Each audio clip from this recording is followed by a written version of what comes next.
Considering at the top of the hour we discussed the rise of depression in Canada, it is fitting that my next interview is about a non-invasive and medication-free way to treat major depressive disorder. Since 1988, Dr. Steiner has been helping people suffering from depression and other emotional challenges. He has taught university courses in mental health and worked in the psychiatric department of numerous hospitals. When researchers began publishing studies by the hundreds proving the effectiveness of deep TMS, he knew this was something he wanted to bring to his patients and anyone looking for an alternative to medication. Dr. Steiner saw the lack of accessibility to deep TMS in the Greater Toronto Area and understood it was up to practitioners like him to bring it to the public. Welcome to the show, Dr. Steiner. Thank you for having me.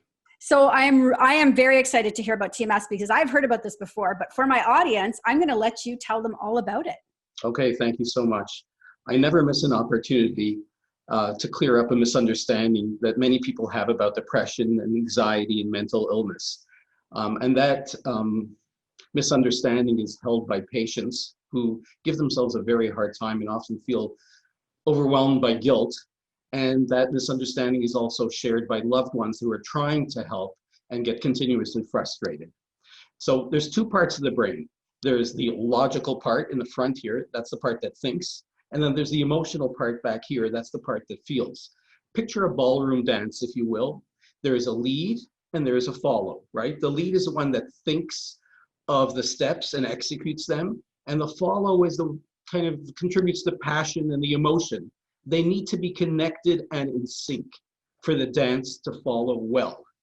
In the brain, the logical thinking part is the prefrontal cortex, that's about here. The emotional parts, the limbic system and so on are back here. In a non-depressed brain, and you can see this on a SPECT scan, the parts are connected well. They're talking to one another.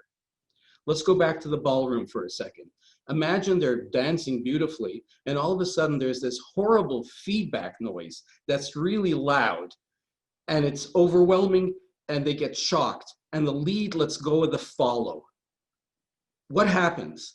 The lead's going to just stand or sit on the side or leave the building altogether, whereas the follow is, because the follow is just pure passion, it's going to be bouncing all over the place, either in sort of in anxiety, or when it's finished bouncing all over, it'll eventually land on the floor in utter depression.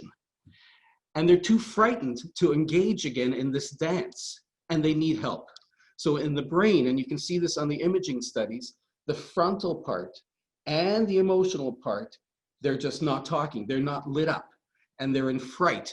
They can't introduce themselves, can't engage to one another. So what we have with TMS is this gentle magnetic pulsed wave, which is pretty painless, except for some scalp discomfort in the beginning that you get used to. It's applied here, and it generates just enough energy to give rise to an electrical impulse that gets those neurons firing again, that gives rise to those connections that we need so badly for the logical part and the emotional part to work together. So in our clinic over here, we use that TMS, and it's got really amazing results. Years ago, it had the FDA approval in the States and Health Canada now since 2013 here in Canada. And the original studies were showing figures close to medication. In other words, they would take a whole bunch of people that were on medication and not doing well. They would do a medication wash, take them off their medication, and then give them the TMS.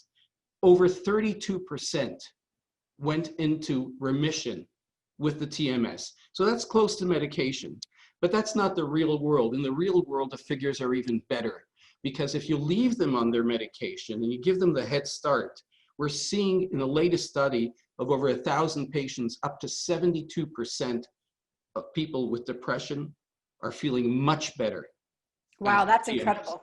That's incredible. Do I have another minute? I want to tell you one more thing. Yeah, absolutely. Okay. So our clinic is not simply just TMS, because that's offered in other places as well. But what we find is if we add a number of elements to the TMS, it actually increases the chances of getting better, and more importantly, relapse prevention. And I've got one more analogy for you, okay? You're in a car and the ignition is not connected to the engine. No matter how many times you turn the key, it ain't working. So you fixed the stuff under the hood and now you can get moving, but you've forgotten how to drive. You need some help with that. Right. And sometimes it's been so long, you've forgotten where you want to go.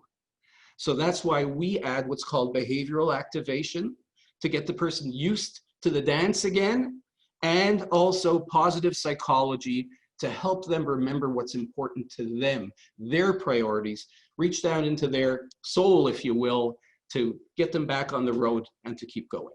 So it's really a holistic approach then, really. Absolutely. This is wonderful. I'm excited about it. I've heard about it before, so I'm thrilled that it's here in Canada because I think it is an incredible approach. But so if people want to know more, where can they find you? TMSofcanada.com. Okay. And that's the best way. Okay, excellent. So we'll get that up on the video that goes out, and I'm very excited for this. Thank you for joining me today. Thank you for your time, Candace. Keep well. Bye-bye. Bye.